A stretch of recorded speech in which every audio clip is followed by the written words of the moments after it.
Hi friends. போன வீடியோல ஐரோப்பிய வருகையில போர்ச்சுகீசியர்கள் பத்தி எல்லா விஷயமும் பார்த்தோம் அந்த வீடியோல. இந்த வீடியோல டச்சுக்காரர்கள் பத்தி எல்லா விஷயத்தையும் பார்க்க போறோம். போர்ச்சுகீசியர்களை தொடர்ந்து இந்தியா வந்தவங்க யாருன்னா டச்சுக்காரர்கள் தான்.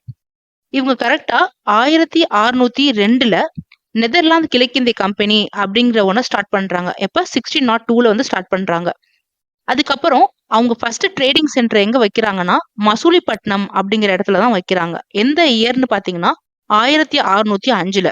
1605 ரெண்டே ரெண்டு விஷயம் தான் நடக்கும். ஒன்னு, மசூலிப்பட்டினத்துல அவங்க அவங்களோட ஃபர்ஸ்ட் ட்ரேடிங் சென்டர் ஸ்டார்ட் பண்ணுவாங்க. செகண்ட் பாத்தீங்கன்னா போர்ச்சுகீஸ் கிட்ட இருந்து அம்பாயினா அப்படிங்கக்கூடிய ஒரு தீவை கைப்பற்றுவாங்க இந்த டச்சுக்காரர்கள்.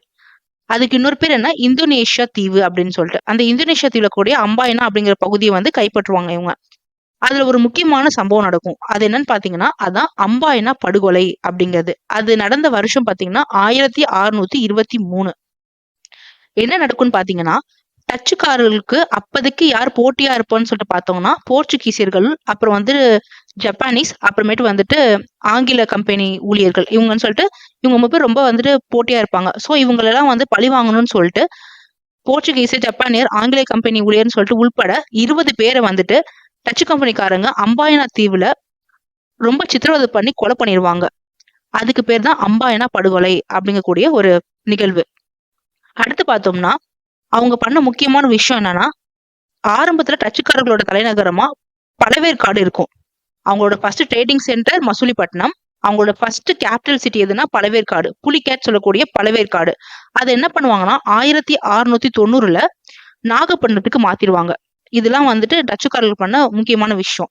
தமிழகத்துல டச்சுக்காரர்கள் என்னென்ன பண்ணாங்க அப்படின்னு சொல்லிட்டு பார்த்தோம்னா, ஆல்ரெடி சொன்ன மாதிரி அந்த மசூலிப்பட்டினம் சொன்னோம்ல, 1605ல முதல் ட்ரேடிங் சென்டர் இருந்துச்சுல, அந்த மசூலிப்பட்டினம் தமிழகத்துல இருக்கக்கூடிய ஒரு பகுதி தான்.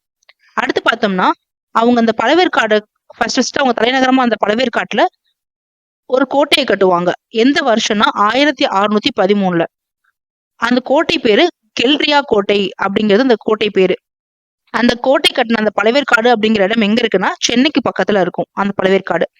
இவங்க அந்த பழவேற்காடு பகுதியை யார்கிட்ட இருந்து வாங்கியிருப்பாங்கன்னு பார்த்தோம்னா, நம்ம ஏற்கனவே சொன்ன மாதிரி அப்போ வந்து விஜயநகர பேரரசு 3 நாயக்க அரசுகளா பிரிச்சிருந்தாங்களா, மதுரை, தஞ்சை, செஞ்சின்னு சொல்லிட்டு. அதுல அந்த செஞ்சி நாயக்கிட்ட இருந்தா இவங்க இந்த பழவேற்காடு பகுதியை வாங்கியிருப்பாங்க. அடுத்து பார்க்க போறது, இவங்களால இந்தியால என்ன தாக்கம் ஏற்பட்டுச்சு அப்படின்னு சொல்லிட்டு பார்த்தோம்னா, இவங்க என்ன பண்ணுவாங்கன்னா இந்திய பொருட்களான பட்டு, பருத்தி, இண்டிகோ, அரிசி, அபினி இந்த பொருட்கள்லாம் வந்துட்டு வெளிநாடுகளுக்கு வர்த்தகம் செய்வாங்க. அது மட்டும் இல்லாம இந்தியால முதல்ல வெடிமருந்து தொழிற்கூடம் அமைச்ச ஒரு ஐரோப்பியர் யாருன்னா அது டச்சுக்காரர்கள் தான். அதே மாதிரி முதல்ல அடிமை வியாபாரத்துல ஈடுபட்ட ஐரோப்பியர் யாருன்னா அதுவும் டச்சுக்காரர்கள் தான். இந்த மாதிரி இவங்க அடிமை வியாபாரத்துல ஈடுபட்டாங்க அப்படின்னு சொல்லிட்டு எந்த குறிப்பு சொல்லுதுன்னா, அன்னைக்கு இருந்த லெய்டன் யூனிவர்சிட்டி அப்படின்னு சொல்லிட்டு ஒரு யூனிவர்சிட்டி இருந்துச்சு. அந்த யூனிவர்சிட்டியில ஒரு ரிசர்ச்சர் இருந்தாரு. அவர் பேரு வில் ஓ டிஜிக். அவரோட குறிப்புகள் தான் வந்துட்டு இவங்க முதல்ல அடிமை வியாபாரத்துல ஈடுபட்டாங்க அப்படின்னு சொல்லிட்டு சொல்லுது.